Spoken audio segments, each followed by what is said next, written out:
అధ్యక్ష తీసుకొచ్చింది కాంగ్రెస్ పార్టీ, ఇచ్చింది కాంగ్రెస్ పార్టీ. దాంట్లో కాంగ్రెస్ పార్టీ నాయకుల యొక్క మద్దతు లేకుండా తెలంగాణ రాలే. KCR was in the forefront. We all accept that. కానీ కేసీఆర్ వల్లనే వచ్చిందంటే కూడా తప్పు అధ్యక్ష. KCR was in the forefront, no doubt in that. Telangana వచ్చింది అధ్యక్ష, ప్రభుత్వం వచ్చింది అధ్యక్ష, 10 ఏళ్ళు పరిపాలన అందించారు.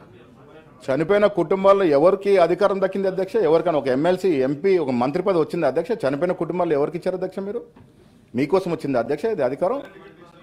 ఎవరికి వచ్చింది అధ్యక్ష? ఓటుపై సీట్లు ఇస్తారు. ఎవరికి ఇచ్చారు అధ్యక్ష? ఓటుపై సీట్లు ఇచ్చి తెలంగాణ కోసం అమరులైనటువంటి కుటుంబాలను ఏ రకంగా ఆదుకున్నారో మీకు మాకు అంతా తెలిసిందే అధ్యక్ష. దాని గురించి గొప్పగా చెప్పుకోవాల్సిన అవసరం లేదు.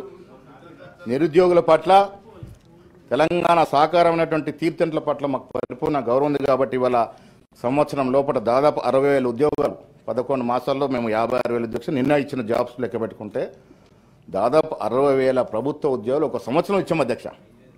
ఇది కాంగ్రెస్ పార్టీకి నిరుద్యోగుల పట్లట ఉన్నటువంటి గౌరవం అధ్యక్ష. అదేవిధంగా అధ్యక్ష ఆరోగ్య శాఖకి అధ్యక్ష ఈ సంవత్సరం భారీగా కేటాయింపులు దాదాపు 12,000 కోట్ల కేటాయింపు చేశారు అధ్యక్ష. అదేవిధంగా ఆరోగ్యశ్రీకి 1,100 పైచీలు కోట్లు ఇచ్చినారు. ఆరోగ్యశ్రీ 5 లక్షల లిమిట్ని 10 లక్షలు చేసి దాదాపు 90 లక్షల పేదలు ఇవాళ ఆ సదుపాయాన్ని ఉపయోగించుకున్నటువంటి పరిస్థితి అధ్యక్ష.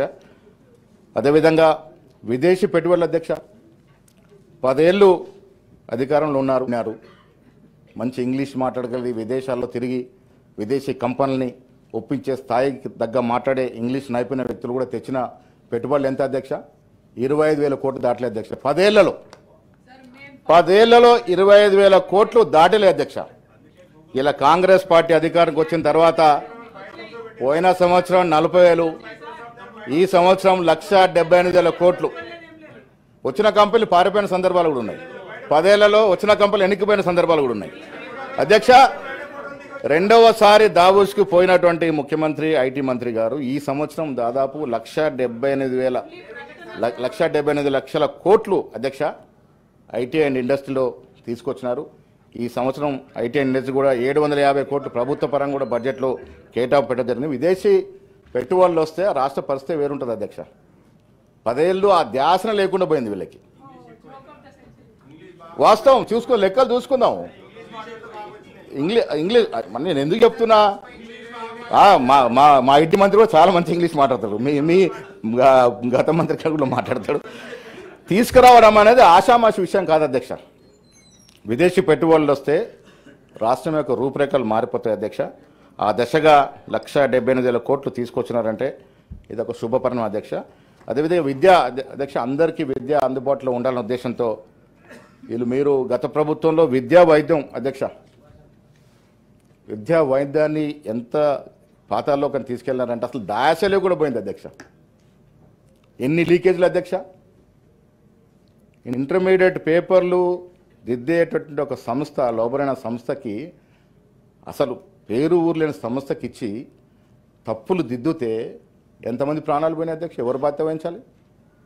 విద్యాశాఖను ఇంత నిర్లక్ష్యం చేసినారంటే లీకులు 10 ఏళ్ల పాటు ప్రతి పేపరు లీకేజ్, బయట దళారులు అమ్ముకోలు, దాంట్లో కూడా డబ్బులు చేసుకున్న పాపన పోయారు అధ్యక్ష. 100 మంది చనిపోయినారు అధ్యక్ష. ఇంటర్మీడియట్లో చదువుకొని ఇంటర్మీడియట్లో 900 మార్కులు వచ్చిన అమ్మాయి, ఆమె రాంగ్ ప్రింట్ అవడం వల్ల ప్రాణాలు కోల్పోయింది అధ్యక్ష. ఒక 2 బేసిక్గా ఉన్నాయండి, అన్నీ కూడా క్వాలిటీతో ముందుకు తీసుకెళ్తా ఉన్నాం. ఒక నిండు ప్రాణం పోయిందంటే ఒక మిస్టేక్ అధ్యక్ష. అంటే ప్రింటింగ్ వాడు లోపలైన సంస్థ దిద్దడం మిస్టేక్ వల్ల ప్రాణాలు పోయినాయి అధ్యక్ష. ఎవరు బాధ్యత వహిస్తారు? ఇలా విద్యకి ఇంటర్నేషనల్ స్టాండర్డ్లో విద్యను ఉండాలని యంగ్ ఇండియా ఇంటిగ్రేటెడ్ స్కూల్స్ అధ్యక్ష ప్రతి నియోజకవర్గంలో పెట్టాలనే ఆలోచన. ఇలా 58కి శాంక్షన్ ఇచ్చి ఒక్కొక్క ఇంటిగ్రేటెడ్ స్కూల్ మీద 130 కోట్లు పెడతా ఉన్నాం అధ్యక్ష. అన్ని అంగులతో ఎస్సీ బీసీ వస్తుందండి, ఫేస్ వైజ్ వస్తుంది. అన్నిటికీ మీరు చేసిన అప్డేట్ వస్తుంది. మాకు 6.5 లక్షల కోట్లు మీరు చేసి మా పెట్టిన పోయిన అప్పు అన్నిటికీ అడ్డొస్తుంది అధ్యక్ష. అన్నిటికీ అదే అడ్డొస్తూ ఉంది. ఎట్లా తెచ్చారకి అధ్యక్ష అప్పులు?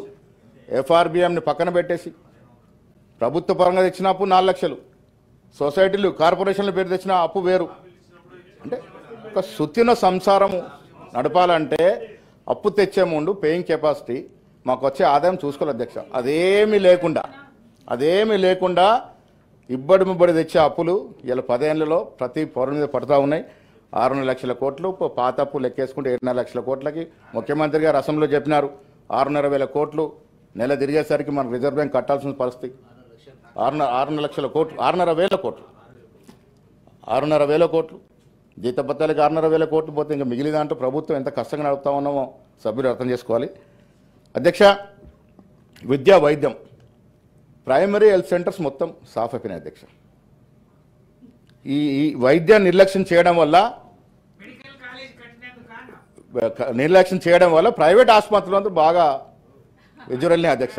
హైదరాబాద్ హెల్త్ సిటీ అనే పేరు వస్తుంది.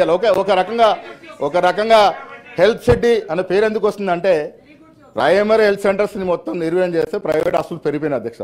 ఇలా టాప్ హైదరాబాద్లో ప్రైవేట్ హాస్పిటల్ సంఖ్య పెరిగింది, పెద్ద ఆసుపత్రులు వచ్చినాయి, ఐటీ అయింది. కానీ ప్రభుత్వ పరంగా నడవాల్సిన ప్రైమరీ హెల్త్ సెంటర్స్, జిల్లా ఆసుపత్రులు మొత్తం నిర్వహణ చేశారు అధ్యక్ష. మీ చరిత్ర అధ్యక్ష, వీసీలు నియమించుకోలేని పరిస్థితి అధ్యక్ష. ఏళ్ల తరబడి విద్య అంటే కేసీఆర్ గారు అంత గొప్ప వ్యక్తి, విద్యాశాఖ అంటే వీసీలు లేకుండా కొన్ని సంవత్సరాలు గడిచినాయి అధ్యక్ష. ఇలా మేము వేసాం అధ్యక్ష. సామాజిక న్యాయం పాటిస్తూ అన్ని యూనివర్సిటీలకు వీసీలు నియమించడం రాగానే ఎక్కడ 2 ఏళ్ళు 3 ఏళ్ళు వీసీలు లేకుండా నడుపుతారంటే యూనివర్సిటీలని ఏంటి అధ్యక్ష ఇది? ఏ రకంగా పోయింది? విద్యా వైద్యాన్ని టాప్ ప్రయారిటీగా మన ప్రభుత్వం ముందుకు తీసుకెళ్తుంది అధ్యక్ష. ఇది ఒక రకంగా శుభపరిణామం. వైద్యం లేనిది ఆరోగ్యం లేనిది ఏమీ లేదు అధ్యక్ష. ఆరోగ్యం ఉంటే అన్నిటికీ మన ఏ పదవులు ఉండాలన్నా ముందుకు పోవాలన్నా ఆరోగ్యం అనేది మహాభాగ్యం. ఆరోగ్యం విషయంలో మంచి చర్యలు తీసుకుంది ప్రభుత్వం. అదేవిధంగా విద్యాపరంగా తీసుకుంది. స్పోర్ట్స్ అధ్యక్ష, నేను ఒక స్పోర్ట్స్ మ్యాన్, కరాటేలో బ్లాక్ బెల్ట్ 6 డాన్. నేను ఒక అసోసియేషన్కి అధ్యక్షుడిగా ఉన్నాను. అధ్యక్ష, మా కరాటే అసోసియేషన్కి 1 లక్ష రూపాయలు చెక్ ఇచ్చారు అధ్యక్ష. కరాటే అసోసియేషన్కి 1 లక్ష రూపాయలు చెక్ ఇచ్చారు 2017లో. ఇంతవరకు రిలీజ్ కాలేదు అధ్యక్ష. ఇది స్పోర్ట్స్ పరిస్థితి. టోటల్ అప్పుడు అయిపోయింది కదా, అవుట్డేటెడ్ అయిపోయింది కదా మీరు ఇచ్చిన చెక్కు. 1 లక్ష రూపాయలు ఒక అసోసియేషన్కి అంటే అధ్యక్ష, చిన్న ప్రోత్సాహకాలు 30,000, 40,000, 50,000 ఇచ్చిన చెక్కులు కూడా పాస్ కాలేదు అధ్యక్ష. ఇలా మా ప్రభుత్వం వచ్చిన తర్వాత స్పోర్ట్స్ యూనివర్సిటీ పెట్టడమే కాకుండా పోయిన సంవత్సరం 350 కోట్లు స్పోర్ట్స్కి ఇవ్వడము, ఈసారి 400 పైచలకు స్పోర్ట్స్కి పెట్టడం జరిగింది అధ్యక్ష. ఒక్కొక్క రంగం అంటే అన్ని రంగాల్లో అసలు ఎట్టుపోయిందో ఆలోచన నాకు అర్థం కాలే. మరి ఏ రకంగా పాలన చేశారో అర్థం కాకుండా పోయింది అధ్యక్ష. సామాజిక న్యాయ విషయంలో అధ్యక్ష, దేశ చరిత్రలో ఎక్కడ జరిగిన విధంగా కుల సర్వే జరిపి ఒక అఫీషియల్ డాక్యుమెంట్ 56% ఈ రాష్ట్రంలో ఓబీసీలు ఉన్నామన్నటువంటి ఒక అఫీషియల్ డాక్యుమెంట్ ఇవ్వగలిగినాం. 42% రిజర్వేషన్ ఇవ్వగలిగినాం. 42% రిజర్వేషన్ బిల్లు పెట్టి 3-4 క్రితం మనం పాస్ చేసుకోవడం జరిగింది. ఒక శుభపరిణామం. ఎస్సీ కేటగరైజేషన్ 30 ఏళ్ళుగా ఎదురు చూస్తున్నట్టు కళ సాకారం చేసుకోగలిగినాం. ఈ రకంగా అధ్యక్ష, పెద్దలు కోదండరామ్ గారు చెప్పినట్టుగా ఇది వాస్తవానికి దగ్గర ఉన్న బడ్జెట్ అధ్యక్ష. 2014 1,00,000 కోట్లు దాటుతుంటే చాలా ఉబ్బిపోయాం. 10 ఏళ్ళుగా బడ్జెట్లన్నీ రూపకల్పనకి ఇంప్లిమెంటేషన్కి చాలా తేడా వస్తూ వచ్చింది అధ్యక్ష.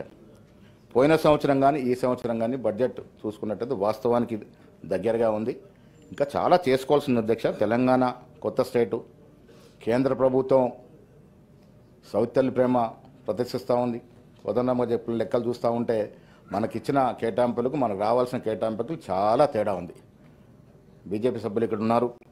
కేంద్ర ప్రభుత్వం అనేది తల్లిలాగా అందరినీ సమానంగా చూసుకోవాల్సిన పరిస్థితి. మనం ఇచ్చే ట్యాక్స్కి వస్తున్న రాబడికి చాలా వ్యత్యాసం ఉంది.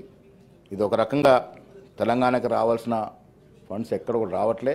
గత ప్రభుత్వంలో కూడా వాళ్ళు దాదాపుగా అన్ని పార్లమెంట్ జరిగిన అన్ని అంశాల మీద మద్దతు పలికారు అధ్యక్ష. అన్ని ఎన్నికల్లో ఓటేశారు. ఇక్కడికి వస్తే మేము వేరువేరని చెప్పుకునే వాళ్ళు. కానీ అన్నిట్లో వీళ్ళ ప్రమేయంతోనే కేంద్ర ప్రభుత్వం నడిచింది అధ్యక్ష. అది ఉపాధ్యక్ష ఎన్నిక కావచ్చు, స్పీకర్ ఎన్నిక కావచ్చు, ప్రెసిడెంట్ ఆఫ్ ఇండియా ఎన్నిక కావచ్చు, త్రిబుల్ తలాక్ కావచ్చు, ఆర్టికల్ 370 కావచ్చు, అన్నిట్లో కూడా వీళ్ళ మద్దతుతో ప్రభుత్వం నడిచింది అధ్యక్ష. కానీ నిధులు మాత్రం తెచ్చుకోలేకపోయారు, అడగలేకపోయారు. చాలా సందర్భాలు అధ్యక్ష, మేము రేపు తమిళనాడు పోతా ఉన్నాం అధ్యక్ష డీలిమిటేషన్ మీద.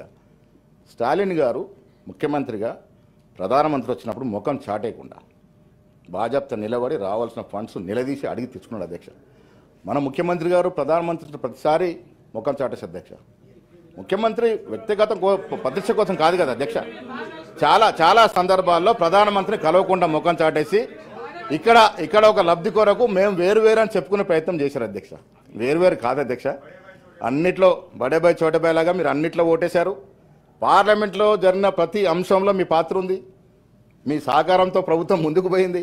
కానీ నిధులు మాత్రం తెచ్చుకోలేకపోయారు. మేము ప్రభుత్వంలోకి వచ్చిన నాటికి దాదాపు 56,000 కోట్ల నిధులు ఇంకా రావాల్సి ఉంది కేంద్ర ప్రభుత్వం, తెచ్చుకోలేకపోయారు అధ్యక్ష. ప్రాజెక్టులు తెచ్చుకోలేకపోయారు. తెలంగాణ క్రియేట్ అయినప్పుడు విభజన హామీలో ఉన్నట్టు అంశాల గురించి ఎప్పుడు మాట్లాడలే, ఎప్పుడు మాట్లాడే పాపన పోలే అధ్యక్ష. కాళేశ్వరం ప్రాజెక్టు ఎందుకు జాతీయ హోదా అడగలే అధ్యక్ష? సరైన డిపిఆర్ ఇచ్చి మీరు కాళేశ్వరానికి జాతీయ హోదా అడిగి ఉంటే ఈ డబ్బులు ఖర్చు అయ్యేవా అధ్యక్ష? ఎందుకు అడగలేదు? ఇంప్లిమెంటేషన్ మా చేతి నుంచి పోద్దని, తద్వారా జరగాల్సింది జరగదని ఎవరికి తెలియదు అధ్యక్ష. ఈ రకంగా కేంద్ర ప్రభుత్వం నుంచి మంచిగా సమృద్ధిగా నిధులు వచ్చి జాతీయ ప్రాజెక్టు హోదా వచ్చుంటే కాళేశ్వరం ప్రాజెక్టు, తుమ్మిడేటి ఇవన్నీ కూడా సకాలం జరిగేవి అధ్యక్ష. ఇంటెన్ ఉద్దేశపూర్వకంగానే డిపిఆర్ సరైన టైంలో ఇవ్వక జాతీయ హోదా అడగలేకపోయినారు. నిపుణులు ఇచ్చినటువంటి ఇన్ఫర్మేషన్ ప్రకారం నేను మాట్లాడుతూ ఉన్నాను. కేసీఆర్ గారు, నేను మళ్ళీ చెప్తా ఉన్నాను, ఉద్యమ నాయకుడు గౌరవించాం, కానీ ముఖ్యమంత్రిగా చేయాల్సినటువంటి విషయాల్లో కొంత మొండిగా పోవడం వల్ల మనకు నష్టం జరిగింది. 10 ఏళ్లలో జరగాల్సిన తీరులో జరగలేదు. ఇది వాస్తవం, మనం ఒప్పుకోవాలి. వాళ్ళకు కూడా తెలుసు, తెలియకుండా ఎట్లా ఉంటుంది అధ్యక్ష. ఓవరాల్గా బడ్జెట్ రూపకల్పన ప్రజల అవసరాలకి దగ్గరగా, సంక్షేమానికి పెద్దపీట వేస్తూ, అటు మహిళలు, యువకులు, విద్యార్థులని అందరినీ కూడా కలుపుకొని అందరికి కూడా న్యాయం జరిగే విధంగా బడ్జెట్ రూపకల్పన చేశారు అధ్యక్ష.